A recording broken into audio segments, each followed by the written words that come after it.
What up? Marsh Pod. We're recording this on a Sunday afternoon after a very exciting week in college basketball as the conference races continue to line up.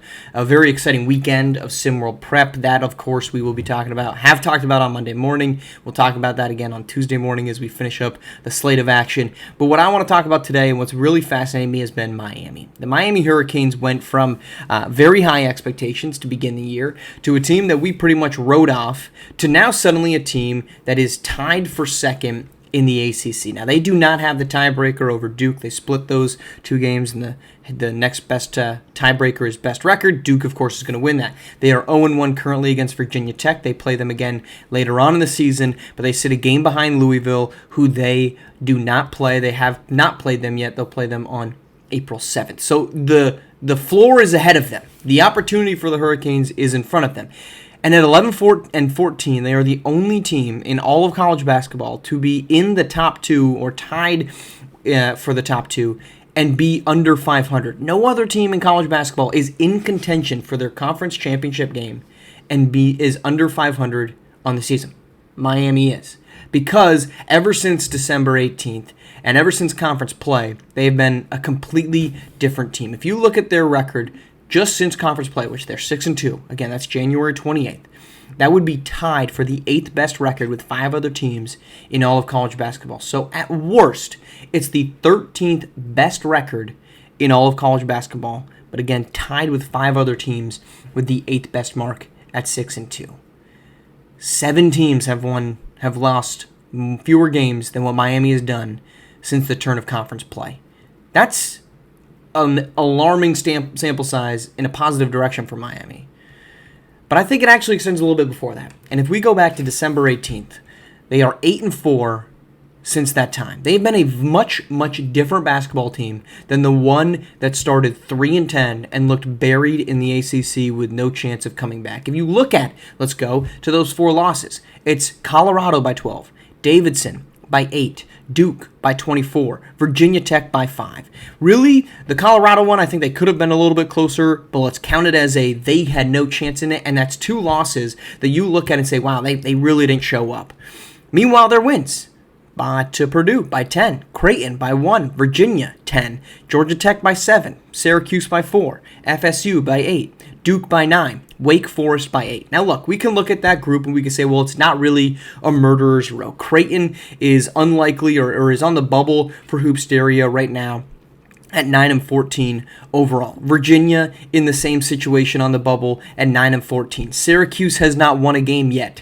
Florida State is 9-15. Wake Forest is 3-19. So yes, they aren't great, but they have beaten Duke, beaten Georgia Tech, 2 top 25 teams, Georgia Tech fading a little bit, and beating a Purdue team that was on the cusp of getting in to the top 25, but they stumbled late and still has a shot to win or at least play for a Big Ten championship. So at the worst, this latest stint has made Miami, I think, move away from the bubble and a definitely making Hoopsteria run. And the reason that has been is because of their defense. Pre-December 18th, because I think that's the line in the sand, December 18th, their offense was scoring 76.9 points per game. Since that date, they're averaging 72.4. So their scoring has gone down by 4.5 points per game, yet they've been a better basketball team because of it, because their defense, 10 points better. Pre-December 18th, they were giving up 81.1 points per game. Since then, 71.6. Their offense has really faded. But in that place, a group that has slowed down their pace, their defense has arrived. On top of that, their schedule has gotten substantially better. This is pretty much the midway point of their season. 13 games pre the 18th, 12 games since then. Pre-December 18th, 10 of their 13 games were against teams that I consider to be notable. Somebody that's been in the top 25, on the cusp of getting in the top 25, considered a top 35 basketball team. Their record in those 10 games, 2-8. That includes Florida, Illinois, Gonzaga, Mississippi State, South Carolina, SMU, Villanova, UConn, Purdue, and Indiana.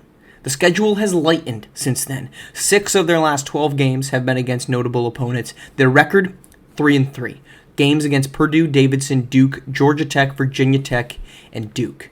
On the season, they have 5 now notable wins: Duke, Illinois, SMU, Purdue, and Georgia Tech. Those 5 notable wins of their 11 are more than Virginia Tech, who has 3, Arkansas, who has 3, Iowa with 4, St. John's with 4, Mississippi State with 2, Butler with 4, South Carolina with 2. That's the same number of notable wins as Princeton, Georgia Tech, Kentucky, UCLA, Kansas, and Minnesota. Now, am I sitting here telling you that Miami is now better than all of those teams? Of course I'm not. But what I'm saying is they have improved dramatically in the last 12 games from who they were at the beginning of the season. If you look overall on their season, their notable losses: Florida by 10, Gonzaga by 1, Mississippi State by 2, South Carolina by 5, Villanova by 20, UConn by 4, Purdue by 10. All of those losses are losses coming pre-December 18th. Why do I say that? Because if you see the common byline, 5 losses by 10 or more points, but 5 losses by 2 possessions or fewer. So what's the real conclusion of this? They've truly only been beat, I consider, twice. The 20-point loss to Villanova and the 24-point loss to Duke. If you want to throw in the Colorado loss by 12, go for it. But otherwise, every single game that they've played in has been close. What they're doing now, they didn't do early, which is beat good teams, and 2, finish games. They're doing that now. Since December 18th, they've had 3 games that were within 2 possessions. Their record, 2-1. 3 of the 12 games within 2 possessions. In the first 13 games, they had 8 games within 2 possessions. Their record, 2-6. Their offense is slightly worse, yes, but their defense has been immensely better because without Kevon Jackson, they've played at a slower pace, which is completely opposite from the group we even saw last season, pre-Kevon Jackson. But they've arrived. They've figured out a new identity with much of the same roster that won a national championship a year ago, and now they're not only contenders to make an ACC championship game, they could be a dark horse to make a deep run in Hoop Stereo.